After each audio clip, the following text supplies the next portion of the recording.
नमस्कार साथियों, सार्थक पहल बदलाव हिंसे में पुनः एक बार आप लोगों का स्वागत है। और हम पढ़ रहे हैं राष्ट्रीय आंदोलन। राष्ट्रीय आंदोलन को क्रम से पढ़ रहे थे और इसमें पिछले वीडियो में हमने देखा है स्वराज पार्टी की स्थापना।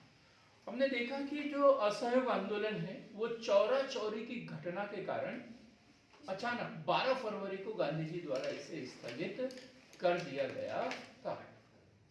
12 फरवरी 1922 को अंतिम रूप से जो है गांधी जी द्वारा इसे स्थगित कर दिया गया। और उसके बाद में क्या, उन्हें जेल हो गई। कौन सी जेल भेज दिया उन्हें? पुणे की यरोदा जेल भेज दिया। और जो नेता थे उनके पास में कोई अब प्लान बचा नहीं, एक तरीके से नीरसता वहां पर आ गई। ऐसी स्थिति में क्या हुआ, दो नेता, एक सीआर दास और मोतीलाल नेहरू, इन्होंने इलाहाबाद में 1923 ईस्वी में स्वराज पार्टी की स्थापना की। 1923 ईस्वी में स्वराज पार्टी की स्थापना की। और स्वराज पार्टी का उद्देश्य क्या था? चुनाव लड़ना, अपनी मांगे रखना और मांगे नहीं मानी जाने पर गतिरोध उत्पन्न करना, मतलब सरकार में रह के सरकार का विरोध करना, ये उनका काम था। देखिए, हमने ये भी देखा कि उनकी मृत्यु हो गई, सीआर दास की मृत्यु हो गई, तो जो स्वराज पार्टी वो अनाथ हो गई। 1929 ईस्वी में लाहौर अधिवेशन और उसमें पूर्ण स्वराज का प्रस्ताव पारित कर दिया। तो जैसे पूर्ण स्वराज का प्रस्ताव पारित हुआ, जितने भी स्वराज पार्टी के नेता थे वो सबके सब कहां चले गए? कांग्रेस में वापस चले गए। और इस तरीके से स्वराज पार्टी धीरे धीरे समाप्त हो गई। इसी बीच हम एक घटना पढ़ेंगे और वो है साइमन कमीशन। Simon commission 1927। हम इसके लिए जाएंगे भारत शासन अधिनियम 1919 की ओर। भारत शासन अधिनियम 1919, या जिसे हम कहते हैं मॉन्टेग्यू चेम्सफोर्ड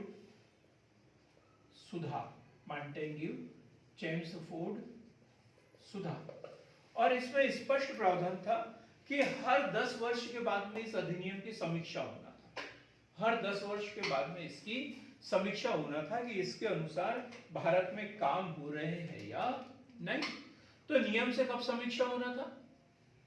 1929 में। लेकिन क्या वहां ब्रिटेन में होने थे चुनाव? ब्रिटेन में चुनाव होने थे और वहां सरकार थी अभी कंजर्वेटिव पार्टी थी। और उनको ऐसा डर लग रहा था कि लेबर पार्टी की सरकार वहां पर बन सकती है। और यदि लेबर पार्टी की सरकार बनेगी तो भारतीयों का फेवर करेगी। तो वो चाहते थे कि इससे पहले कि चुनाव हो, भारत में एक इसकी समीक्षा कर ली जाए, भारतीयों को शांत करा दिया जाए। चुनाव के समय में ये किसी भी प्रकार का हो हल्ला न करे, ऐसी उनकी सोच थी। अब सर साइमन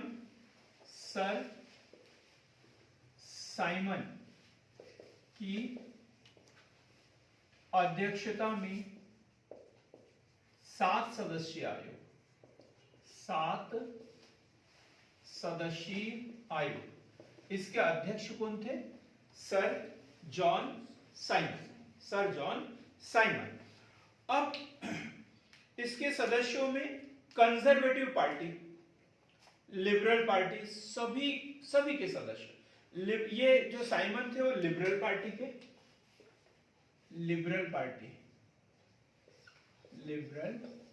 पार्टी से कौन थे? Sir John Simon. ये लेबर पार्टी के। तो वही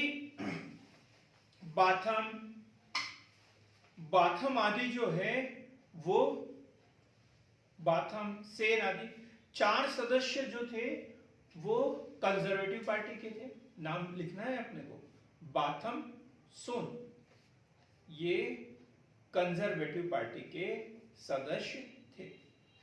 एक लेबर पार्टी का था एटली, ये महत्वपूर्ण सदस्य लेबर पार्टी के एटली, जो बाद में ब्रिटेन के प्रधानमंत्री भी बनेंगे, है? तो इनका नाम हमें महत्वपूर्ण रूप से याद रखना है, क्योंकि ये एक ऐसे सदस्य थे। क्वेश्चन बनता है कि साइमन कमीशन का वो सदस्य जो बाद में ब्रिटेन का प्रधानमंत्री बना था, ये क्वेश्चन बनता है, तो इसलिए हमें इसको अलग से याद करना है। तो इसमें 7 सदस्य थे और सातों के सातों अंग्रेज, 7 सदस्य और सभी के सभी अंग्रेज।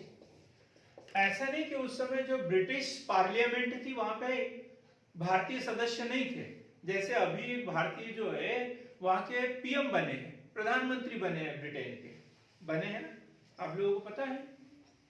इलेक्टिव है या सिलेक्टिव है? ये सिलेक्टिव है। हम कल एक वीडियो बनाएंगे इसके ऊपर, तो पूरा डिटेल में आप लोगों को पता चल जाएगा। वो सिलेक्टिव है ना कि इलेक्टिव। तो 7 सदस्य और सभी के सभी अंग्रेज। और भारतीयों को का ये विचार था कि वहां पर जो है भारतीय सदस्य तो है हाउस ऑफ लॉर्ड्स में, House of Lords, House of Lords में कौन सदस्य है भारतीय? लॉर्ड सिन्हा, लॉर्ड सिन्हा है। और दूसरा हाउस ऑफ कॉमन्स में सकलाट वाला, हाउस ऑफ कॉमन्स में एम सकलाट वाला, ये सदस्य थे। अब यदि ये 2 सदस्य नहीं होते वहां संसद में, तो बोल देते कि कोई था ही नहीं, कोई ऑप्शन ही नहीं था। जब ये 2 सदस्य पहले से वहां पर थे, तो पूरे के पूरे सातों के सातों अंग्रेज रखने की आवश्यकता थी क्या? नहीं। तो भारतीयों द्वारा इसका विरोध, अब हम पढ़ेंगे भारतीयों द्वारा विरोध, भारतीयों द्वारा विरोध। तो कांग्रेस का जो वार्षिक अधिवेशन उस समय हुआ वो था मद्रास में। कांग्रेस का वार्षिक अधिवेशन 1927 में, और वो हुआ मद्रास में। इसकी अध्यक्षता किसने की थी? किसी को पता है क्या? इसकी अध्यक्षता की थी टी प्रकाशन, टी प्रकाशम के द्वारा। और साइमन कमीशन का विरोध करने का निर्णय लिया। साइमन कमीशन का विरोध करने का निर्णय लिया। साइमन कमीशन का विरोध करने का निर्णय लिया। क्लियर हो गई बात? भारतीय द्वारा इसका विरोध कैसे किया गया? तो कांग्रेस का वार्षिक अधिवेशन 1927 में मद्रास में हुआ, जिसकी अध्यक्षता टी प्रकाशम द्वारा की गई। और इस अधिवेशन में स्पष्ट निर्देश मिला कि साइमन कमीशन भारत आएगा तो हम उसका विरोध करें। ठीक, क्यों करेंगे इसका कारण बता दिया कि अंग्रेज 7 सदस्य थे और सातों के सातों अंग्रेज थे। एक भी भारतीय को इसमें शामिल नहीं किया गया था। जिन समस्याओं पर यह विचार करने वाला था, भारतीयों को उससे न्याय की जरा सी भी उम्मीद नहीं थी। जिन समस्याओं पर यह विचार विमर्श करने वाला था, भारतीयों को उससे न्याय की जरा सी भी उम्मीद नहीं थी। अब क्या हुआ? साइमन कमीशन का विरोध करने के लिए अलग अलग समितियों का गठन किया गया कि पंजाब में कौन करेगा, बंबई में कौन करेगा। तो इस तरीके से अलग अलग समितियों का गठन किया। तो साइमन कमीशन का विरोध लखनऊ में कौन करेगा? लखनऊ में। तो लखनऊ में देखते हैं हम जवाहरलाल नेहरू, जवाहरलाल नेहरू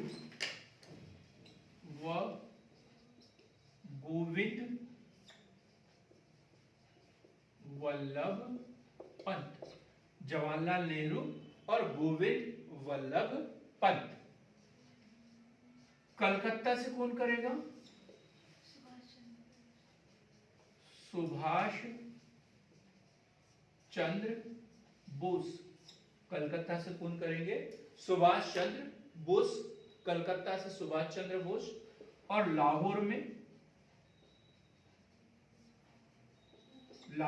पंजाब बोलेंगे इसे, पंजाब में था पहले लाहौर, तो लाहौर में लाला लाजपत राय। लाला लाजपत राय ये इनका विरोध कर रहे थे। और लाहौर में पुलिस कमिश्नर कौन था? Police commissioner Sanders. कौन था? सैंडर्स। कौन था? सैंडर्स। और यहां यह बात उठी थी कि मार्शल लॉ लागू कर दिया गया वहां पे, कोई इसका विरोध नहीं किया जाएगा। अब जैसे ही साइमन कमीशन बंदरगाह पे उतरा और वहां पर साइमन वापस जाओ के नारे लगाए गए। Simon go back, Simon go back. क्यों लगाए साइमन गो बैक के नारे? वापस जाओ के नहीं लगाए उन्होंने, गो बैक के लगाए। क्यों लगाए?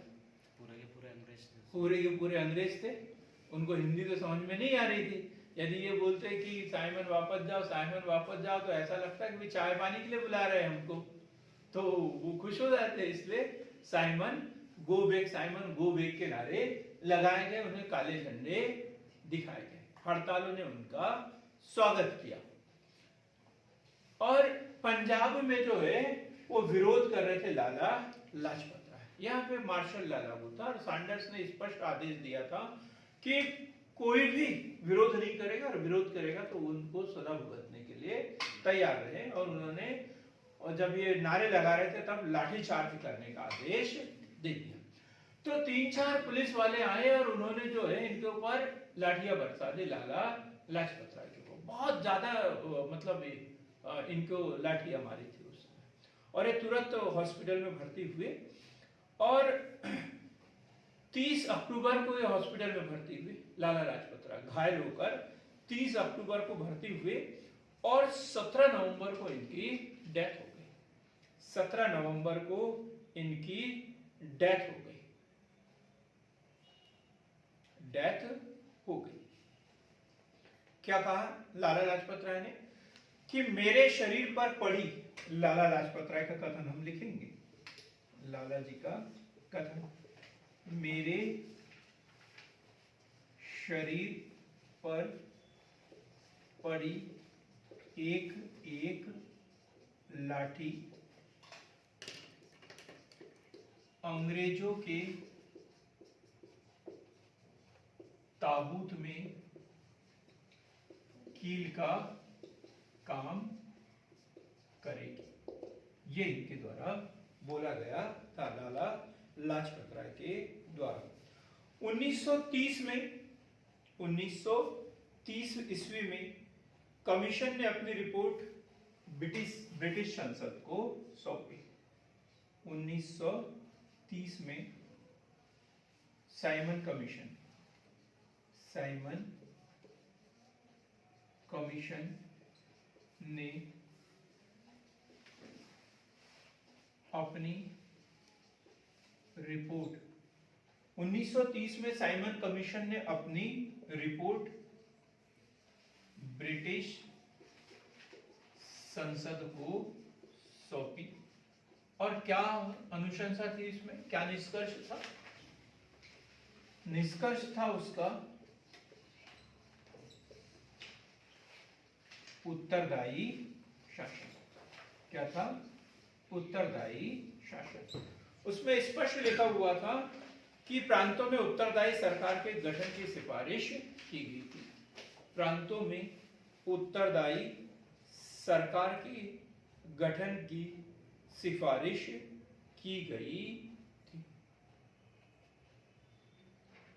उत्तरदायी प्रांतों में उत्तरदायी सरकार के गठन की सिफारिश की गई थी। बाद में चुनाव हुए और वहां लेबर पार्टी की सरकार बनी और कौन बने वहां पे प्रधानमंत्री? Ramsay McDonald. रेमजे मैकडोनाल्ड फिर वहां प्रधानमंत्री बने थे।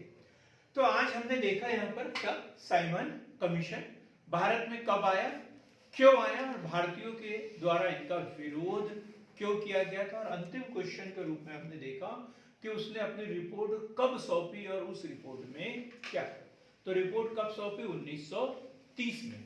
और क्या था उसमें कि प्रांतों में उत्तरदायी सरकार के गठन की सिफारिश की गई थी। तो मित्रों ऐसे ही हमारे साथ में बने रहिए, हमारे चैनल को लाइक कीजिए, शेयर कीजिए, सब्सक्राइब कीजिए और सार्थक पहल का हिस्सा बनिए। धन्यवाद।